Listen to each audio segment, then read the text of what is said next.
Welcome to the Hodja on Architecture podcast. The Architecture of the Myth, Chapter 2, Vertical Power, Sky, Earth, and Authority.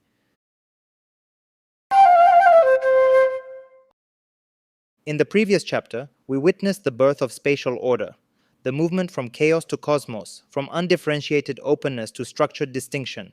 Surface appeared, depth emerged, enclosure formed. But once vertical separation is established, once there is an above and a below, a new question inevitably arises: who occupies the height? The moment orientation is introduced, position becomes meaningful. And once a position becomes meaningful, it becomes contested. The division between sky and earth is not merely geometric, it is symbolic. When Uranus stretches above Gaia, the cosmos acquires a vertical axis, but that axis does not remain neutral for long.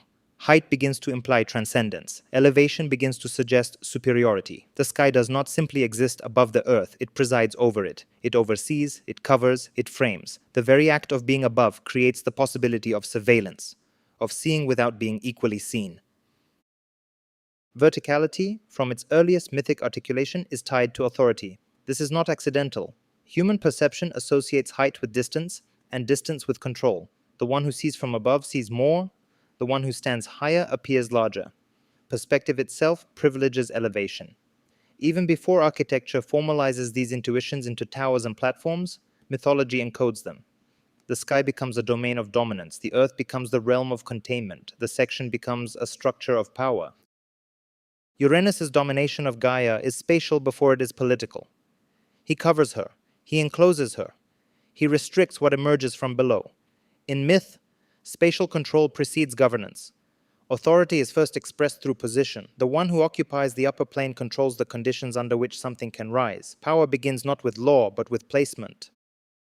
Perhaps this is why so many civilizations build upwards when they wish to signify power. Sacred mountains, pyramids, acropolises, cathedral spires all repeat the same gesture. Elevation becomes declaration. To rise is to rule. The summit is never accidental. It is intentional, symbolic, and curated. It demands effort to reach, and that effort reinforces hierarchy. And we have never quite abandoned this instinct. Modern skylines continue the mythic script. Corporate towers compete not merely for rentable square meters, but for altitude.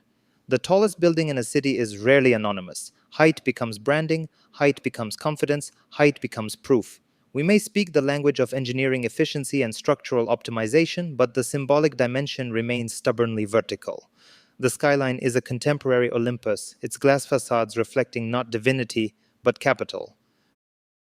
Vertical arrangement becomes a political arrangement.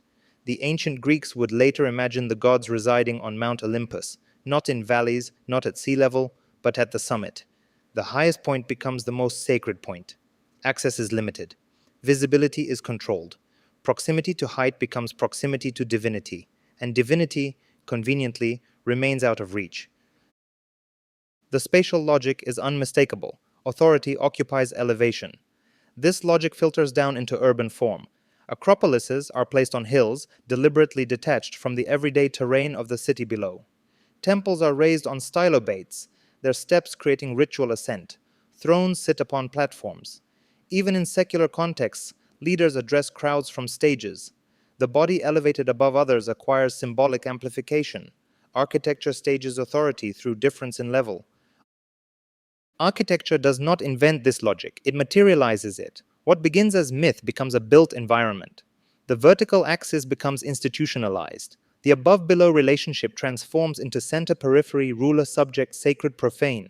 Spatial hierarchies translate into social hierarchies. Once embedded in stone, hierarchy appears natural, as though elevation were destiny rather than design. But vertical power is not only about domination, it is also about aspiration. Height promises transcendence. To climb is to approach something higher, morally, spiritually, intellectually. Pilgrimage routes ascend mountains. Universities are often built on hills. Even in metaphor, we speak of high ideals, higher education, lofty ambitions. Our vocabulary betrays our spatial imagination. Language itself preserves vertical hierarchy. Myth understood this long before policy documents did. Yet verticality is inherently unstable. What rises can fall. Uranus himself is overthrown. The sky is separated from the earth. authority shifts, power relocates. The vertical axis remains, but its occupant changes. The structure survives the ruler, the diagram endures. This is crucial. The structure of hierarchy survives even when rulers do not. Architecture, once established, outlives its first users. The symbolic framework persists. The myth is not about one god dominating forever. It is about the endurance of vertical order itself. Remove Uranus, and another figure will occupy the upper plane. Replace the deity with an institution, the institution with a corporation, the corporation with a brand. The altitude remains desirable. Perhaps what we call revolution is often just a change of tenants at the top. The Sky-Earth division sets the stage for Olympus. Olympus sets the stage for institutionalized hierarchy. An institutionalized hierarchy sets the stage for cities organized around axes, centers, and elevations. Master plans inherit mythology. Zoning inherits cosmology. Even the diagram of a capital city, with its parliament elevated and its ceremonial axis extended, quietly echoes that first vertical separation.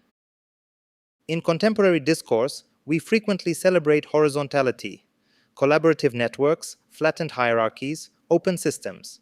Yet our built environments continue to betray vertical instincts. Headquarters rise. Penthouse apartments command premiums. Observation decks promise perspective, and perspective remains a privilege. We may advocate equality in theory, but we continue to sell altitude in practice. We may speak of equality, but we continue to design inequality. Vertical power, then, is not a relic of myth. It is a persistent spatial condition. The moment the cosmos was divided into above and below, a grammar of authority was born. Architecture did not invent that grammar, but it continues to speak it fluently. The sky was never just sky. It was a position, and position, once established, becomes a claim. In the next chapter, we will move from abstract verticality to a specific elevation, Mount Olympus itself, and examine how height becomes institutionalized as divine architecture. Because once authority claims the summit, it must also construct a dwelling there, and every dwelling reveals a system.